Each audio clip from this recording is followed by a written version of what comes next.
Marilu Cabanhas, bom dia, Marilu.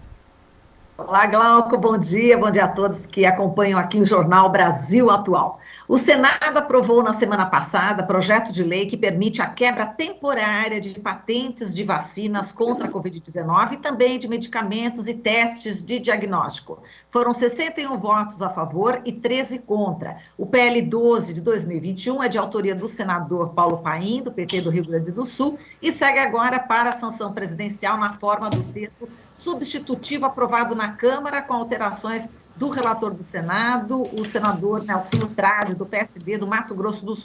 A remuneração do titular da patente, objeto de licença compulsória, será de 1,5% sobre o líquido, preço líquido de venda do produto. A quebra de patente de vacina contra a Covid-19 foi uma proposta apresentada pela África do Sul e Índia, com apoio de 100 países, e o Brasil até agora não apoia essa proposta na Organização Mundial do Comércio. Os Estados Unidos também chegaram a anunciar o apoio, mas ainda não avançaram aí nas negociações multilaterais. A gente vai falar sobre esse assunto com dois convidados, o professor Dirceu Greco, ele é médico infectologista, professor emérito da Faculdade de Medicina da Universidade Federal de Minas Gerais e presidente da Sociedade Brasileira de Bioética. Olá, professor Dirceu, bom dia, seja bem-vindo. Bom dia, Marilu, bom dia, Pedro, bom dia quem nos ouve. É sempre bom falar com você nesse horário tão bom da manhã, tão fresco, como pelo menos para mim aqui em Belo Horizonte. Ah, que ótimo! E como você já falou, né, professor, o Pedro Vilardi, ele que é coordenador do grupo de trabalho sobre propriedade intelectual da Rede Brasileira pela Integração dos Povos. Olá, Pedro, seja bem-vindo, bom dia. Muito obrigado pelo convite, Marilu, é uma satisfação e bom dia a todos e todas e todos que nos ouvem. Vou começar aqui com o professor Dirceu. Pedro, olha, professor, o Brasil já quebrou a patente de remédios para o tratamento de AIDS em 2001, o Neufenavir, né, da Roche, e em 2007, o Efavirenz, né, da Merck Sharp Dome. Alguns de seus artigos, né, e um especificamente, que você faz uma análise abordando aspectos contrastantes, né, entre a epidemia da AIDS e a pandemia aqui do coronavírus. Você aponta que para combater, né, de forma eficaz a Covid-19, o governo deveria ter levado em conta as lições aprendidas com a experiência brasileira no enfrentamento à AIDS, mas não levou em conta, né, por uma série de fatores. Eu queria que você citasse alguns. Bom dia, professor.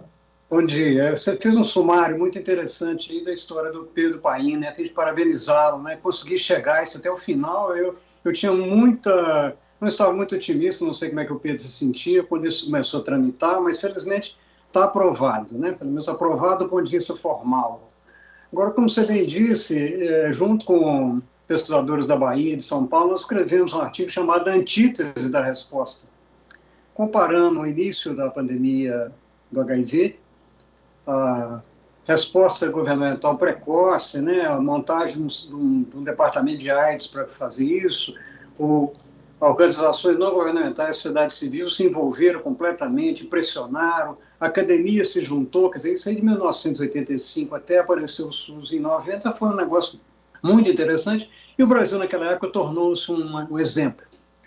Depois disso acontece muita coisa. Você falou sobre as chamadas quebras de patente, infelizmente foram 4 tentativas, mas só uma foi eficaz. A única vez que houve uma licença compulsória foi no governo Lula, em 2007.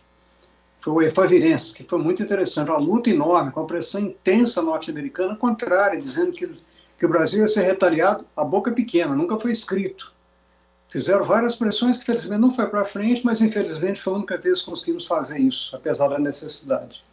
Até chegar agora, né? Chegamos aí a 2020, principalmente, quando começa essa história tétrica, né? Da resposta desse governo inepto, incapaz e irresponsável, que foi exatamente o contrário, né? Não teve resposta governamental, impediu os outros, não pensou em nada em relação às compras, e agora nós estamos vivendo um fato complicado, porque tem as vacinas que estão aí, mas tem uma avaliação recente, acho que foi ontem, uma avaliação recente da Moderna e da Pfizer, esperando vender 6 bilhões de dólares em vacina, esperando um lucro fenomenal e aumentar os preços das vacinas. E nós não estamos conversando muito sobre isso. Eu vou parar por aqui, porque certamente o Pedro vai complementar. A gente pode conversar muito sobre esses pontos importantes nessa conversa hoje de manhã. Tá bem? Para conversar, esse é o pontapé, vamos chamar, do processo. Exato. E, Pedro, a aprovação desse PL no Senado não foi bem recebida, né, pelo Ministério da Economia. O secretário especial de Produtividade e Competitividade, o Carlos da Costa, disse que a medida é nociva ao país e aos consumidores. Ele acha que vai dificultar a produção da vacina, vai demorar, vai trazer aí insegurança jurídica. A gente sabe que o ministro da Saúde, o Marcelo Queiroga, já tinha falado, inclusive lá na CPI, que tinha receio que a quebra de patente poderia prejudicar o rito de entrega de vacinas no Brasil. O presidente Bolsonaro deve vetar esse projeto, mas a tendência é que o Congresso derrube esse veto. E um dos argumentos é que a insuficiência de imunizantes no mundo se deve à falta de capacidade produtiva e não aos direitos de propriedade intelectual. Qual que é a análise, Pedro, que você faz desses argumentos e quais as vantagens, na sua opinião, da quebra temporária da patente de vacina? Obrigado pela pergunta, Marilu. O professor Dirceu sempre muito generoso, eu que sempre aprendo com ele. Acho que a gente precisa começar separando dois processos. O processo que ocorre no âmbito multilateral, né, que foi encabeçado por Índia e África do Sul a partir de outubro de 2020, que busca a suspensão temporária global dos direitos de propriedade intelectual, incluindo aí as patentes, no âmbito do combate à pandemia de Covid-19. Né? Isso é no âmbito global, é para suspender as obrigações de todos os países do mundo. Né? E você foi muito certo em dizer que o Brasil primeiro ficou num silêncio constrangedor, depois consolidou a sua posição constrangedora, né? Depois tentou embolar ali um meio de campo, não falou nem que sim nem que não, até que finalmente, alguns meses atrás, o Brasil se manifestou pronto para negociar o texto, né? E com isso, um atraso terrível, né? Os dados que a gente tem, e aí, Dirceu, eu estou muito interessado em ler o artigo que mostra as similaridades entre, quer dizer, as diferenças, né? Entre a resposta à Covid e a resposta ao HIV, mas no âmbito global, eu apontaria uma semelhança, porque desde que as vacinas foram colocadas no mercado e tiveram atestado a sua segurança e sua eficácia, mais pessoas morreram de Covid do que antes das vacinas. Né? E isso é uma história que a epidemia de HIV nos mostrou, né? Que a simples disponibilidade da tecnologia que pode ser usada para combater a doença não é suficiente para que a gente salve vidas. Né? O desenvolvimento dessa tecnologia e colocar essa tecnologia no mercado não assegura que as pessoas se salvem. Né? É preciso políticas públicas e é preciso, fundamentalmente, enfrentar a ganância das corporações, né, que querem controlar esse mercado e impedir a ampla distribuição desses imunizantes. E aí, passando aqui para o nosso cenário brasileiro, falando um pouco sobre o PL, eu tenho uma concepção um pouco diferente do que atrapalha e do que ajuda o combate à pandemia do que o governo Bolsonaro, né? Porque se a gente for pensar em tudo que a gente viveu até aqui no Brasil, né, é muito curioso que um PL aprovado em agosto de 2021 seja responsabilizado por uma eventual demora na entrega de vacinas. E a gente precisa lembrar também, Marilu, e você apontou isso muito bem no início da sua fala, que esse PL ele não se refere apenas a vacinas, ele se refere a tecnologias em saúde. Então, a gente tem kits de diagnóstico, a gente tem medicamentos, a gente tem vacinas aí incluídas, é claro, não é? Então, por isso, se a gente pensar nos novos anticorpos monoclonais aprovados para uso emergencial pela Anvisa na semana passada, o Brasil poderia tentar importar de algum país produtor esses anticorpos monoclonais, já que a demanda no mercado mundial é muito grande. Né? O Brasil poderia importar outros medicamentos, como, por exemplo, o Remdesivir, que eu sei que é um medicamento polêmico, mas está no protocolo da Anvisa, de Bangladesh, por exemplo, está disponível. O Brasil poderia, imediatamente após a sanção presidencial, importar esse medicamento. E sobre as perspectivas, Marilu, Eu acredito... O IFA também, né? Os ingredientes farmacêuticos ativos também, né? Ou não? Então, sobre o IFA, tem todo esse debate, porque não é suficiente um país emitir licenças compulsórias e etc. É como se a escassez no mundo do IFA fosse um evento natural, né? Como se, por exemplo, o IFA fosse que nem o petróleo, né? Que tem que cavar um poço para tirar o IFA do fundo da terra. O IFA não é né, uma coisa assim que surge na natureza. O IFA é um bem produzido. Enquanto bem produzido, ele também é tirado do domínio público por patente em várias partes do mundo. São as mesmas corporações que dominam todo o processo de fabricação do insumo saúde, desde a produção das etapas do IFA até o IFA, depois a produção da formulação do medicamento ou da vacina. Então, quer dizer, é um argumento tautológico a gente dizer que porque existe pouco IFA, a gente não vai conseguir produzir alguma coisa com a licença compulsória. A licença compulsória também é o remédio para aumentar a disponibilidade do IFA em termos globais. Perfeito. Eu te cortei no raciocínio. Você quer complementar, não, Pedro? Imagina. Então, Já falei muito. Imagina. Dirceu, olha... Eu acho que o Pedro acabou de levantar a bola outra vez, né? Quer dizer, tudo isso foi comentado aí, os artigos, tanto os que eu te mandei, como a posição que eu mandei também, depois vou mandar para o Pedro, a posição da SBB, da Sociedade Brasileira de Bioética, o Braço, o SEBS e Rede Unida, posicionando contra. Ele fala exatamente contra o que está sendo dito pelos deputados agora, pelo governo, dizendo que vai prejudicar. Foi exatamente igual, né, Favirense?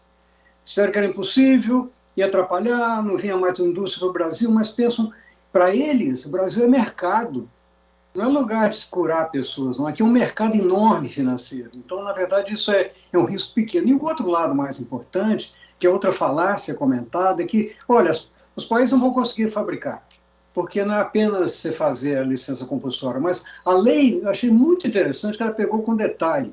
Eu nem sei se Pedro participou desse processo, mas o detalhe era o seguinte, não é apenas falar assim, não pode fabricar, não. Quando isso acontecer, as indústrias vão ser obrigadas a fazer a abertura de todo o processo. Que esse que é o ponto crucial, a abertura do processo de fabricação. Desde como prepara, como faz o IFA, como congela, descongela, divide, porque aí será possível. E também outra falácia, que os países não conseguirão fabricar. Olha, no mundo, tem pelo menos 11 países que têm autorização pela OMS, pré-qualificação de fabricar vacina. O Brasil é um deles, tanto assim, está fabricando aqui. Mas, evidentemente, o ponto é esse, quer dizer, que o hemisfério sul, vamos fazer mais amplamente, né, os locais onde pode produzir, vou lembrar aqui, né, tem o Brasil, a Argentina muito capaz, a Colômbia é capaz, só pensando na América Latina, mas vai para a África do Sul tem capacidade instalada, você vai para a Índia como já tem, quer dizer, esses países seriam um local de redistribuição de um processo, que um exemplo típico, e Pedro vai lembrar disso, o Brasil compra atualmente medicamento, tudo pelo SUS. Eu não falamos SUS nenhuma vez, mas nós estamos falando tudo aqui pelo SUS. Importantíssimo lembrar para todos. Pelo SUS compra medicamento para hepatite C. Caríssimo. Quando foram lançados, os antivirais espetaculares estavam custando $90 mil o tratamento. O Brasil comprou por 9 mil. A Índia fabrica por 900. Quer dizer, na verdade, o processo mostra muito bem que, claro, que a Índia não faz de beleza 900 e tem lucro fazendo por 900. Esse projeto é muito interessante para o pessoal saber que licença compulsória não é exatamente tomada da firma para ela nunca mais pensar em produzir. Não, tem um lucro além disso. 1,5% sobre o preço líquido já é mais do que suficiente. Já, claro que pagou e já repagou 1000 vezes que eles já investiram. E só a última coisa, para lembrar que as duas maiores indústrias estão ganhando mais dinheiro, principalmente a Moderna na América do Norte, ela recebeu $1 bilhão do governo federal americano para investimento, para produção.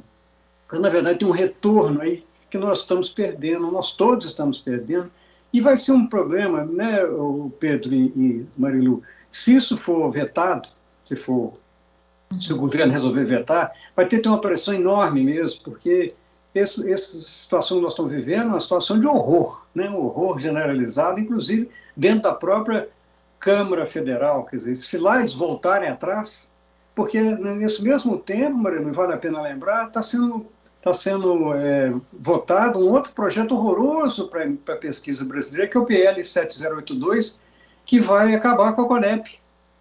Quer dizer, isso aí também já passou em vários locais. Se isso acontecer, vai ser um desastre do ponto de vista da pesquisa brasileira, que é exemplar no mundo. Então, tudo isso nós estamos vivendo, esse processo que o Pedro lembrou muito bem, esse governo que fala sobre vai piorar, olha, se piorar agora, eu nem sei o que vai acontecer, porque tudo que fizeram de errado já foi feito, né? Então, isso é importante lembrar.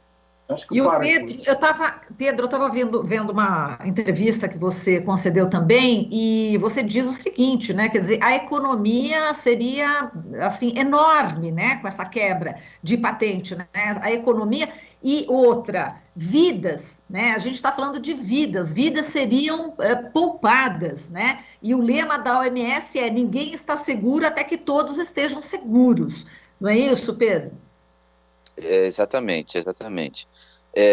Sobre essa declaração do secretário especial, se não me engano, do Ministério da Economia, eu sempre lembro, né, que na emissão da licença compulsória do Efavirenz, nos 5 anos seguintes, o governo economizou 100 milhões de dólares com apenas um medicamento.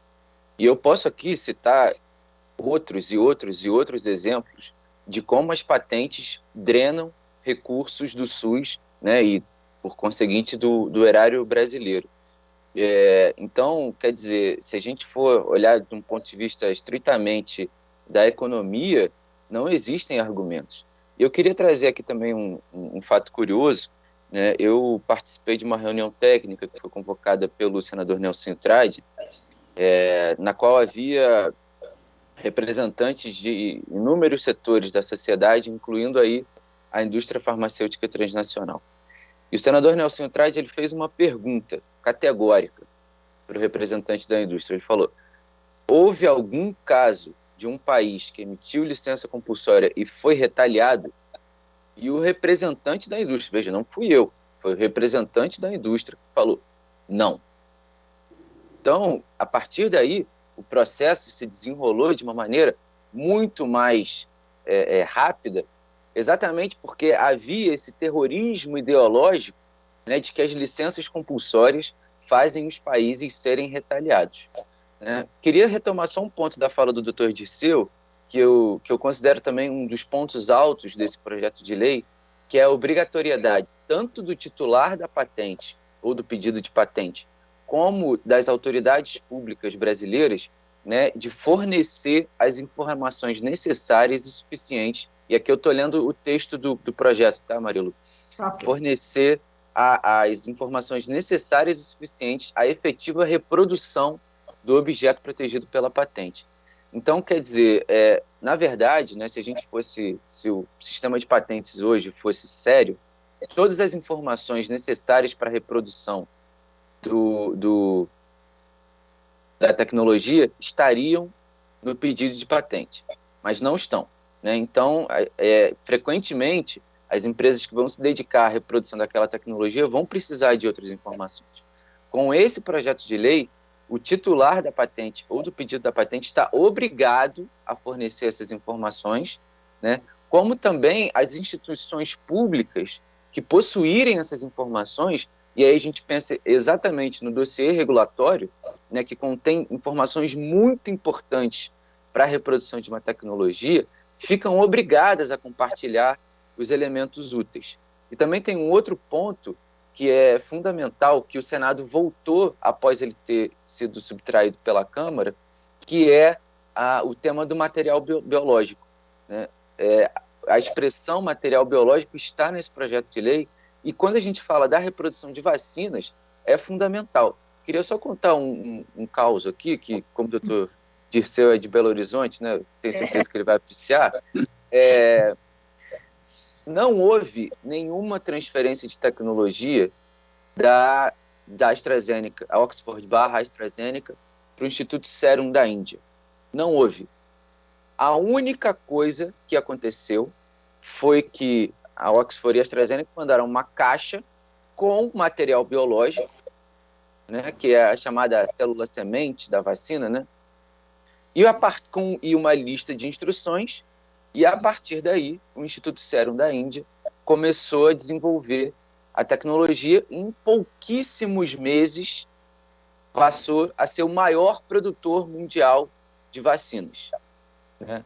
Então, querem nos fazer crer que é um processo impossível, querem nos fazer crer que não existe como, mas, na verdade, com essa obrigatoriedade de compartilhar informações, né, e com essa menção específica a material biológico, o processo de produção nacional fica muito mais próximo do que a gente pode acreditar.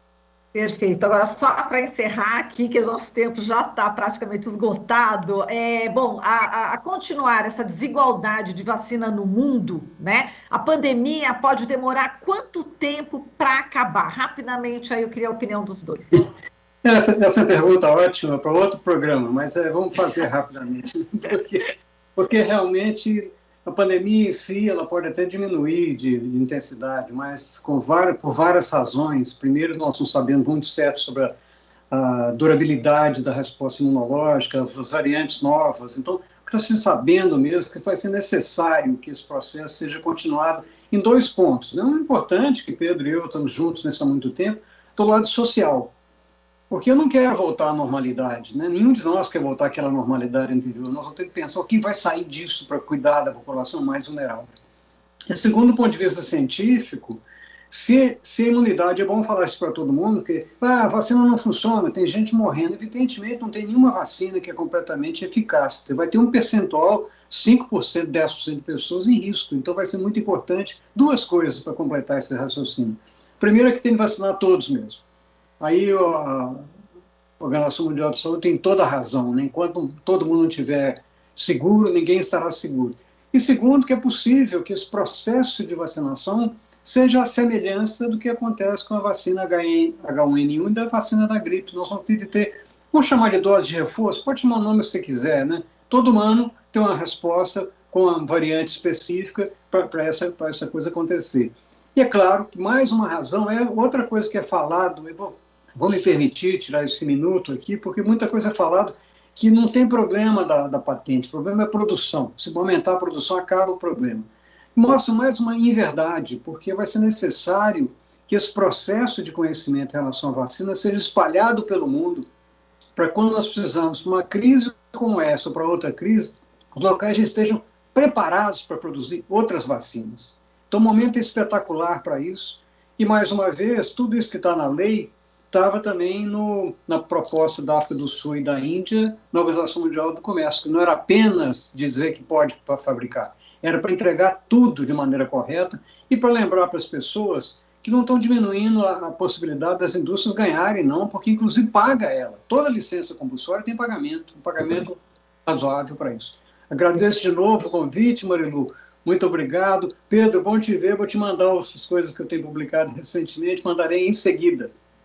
Muito Um abraço bem. para todas e todos. Obrigada. Pedro, e você, o que você acha? Quando é que termina essa pandemia, caso se continue essa desigualdade na distribuição de vacinas no mundo? Bom, teve um editorial assinado por pesquisadores da Universidade de Duke que estimou que a desigualdade no ritmo de vacinação no mundo podia fazer a pandemia se arrastar por mais aí 7 anos. Eu não acho que seja uma estimativa pessimista, ou, né, eu não acho que seja muito, né, eu acho que seria bem razoável, porque a gente está vendo, né, a gente está em outubro, a gente tem vacinas desde dezembro, né, a gente tem países com uma cobertura vacinal muito alta que estão lutando contra a variante Delta. E como a variante Delta, pode aparecer uma outra variante. Então, quer dizer, a cobertura vacinal, eu tenho costumado dizer que a desigualdade na vacinação vai ser algo que nos envergonhará como humanidade nos livros de história. Né? Eu sempre falo, eu tenho uma filha de 4 anos, e daqui a 20, quando ela me perguntar, fala, pai, como isso aconteceu? Eu vou ter uma resposta para ela, mas é uma resposta que me envergonhará enquanto ser humano. Me envergonhará enquanto ser humano. Então, eu concordo plenamente com o doutor Disseu, ou a gente amplia os lugares de fabricação ao redor do mundo para que todas as pessoas consigam ser imunizadas o mais rápido possível. Meu ato falho, eu creio que não foi tão mal colocado assim. Perfeito! O mais rápido possível, porque é inadmissível a gente continuar perdendo vidas enquanto a gente já tem a tecnologia disponível para salvá-los. Muito bem, gente, eu quero agradecer muito aqui a participação dos dois, o Dirceu Greco, médico infectologista, professor emérito da Faculdade de Medicina da Universidade Federal de Minas Gerais e presidente da Sociedade Brasileira de Bioética. Um abraço, Dirceu, até a próxima. Um abraço. E o Pedro Vilardi, coordenador do Grupo de Trabalho sobre Propriedade Intelectual da Rede Brasileira pela Integração dos Povos. Um prazer também conhecê-lo agora, viu, Pedro? Já te acompanho há muito tempo. Um forte abraço, viu? Obrigado, Marilu. Prazer todo meu. Um abraço. Um abraço. Tchau, Pedro. Tchau, Marilu. Tchau a todos. Tchauzinho. Bom dia. Tchau, tchau. Aqui você ouve as notícias que os outros não dão. Jornal Brasil Atual.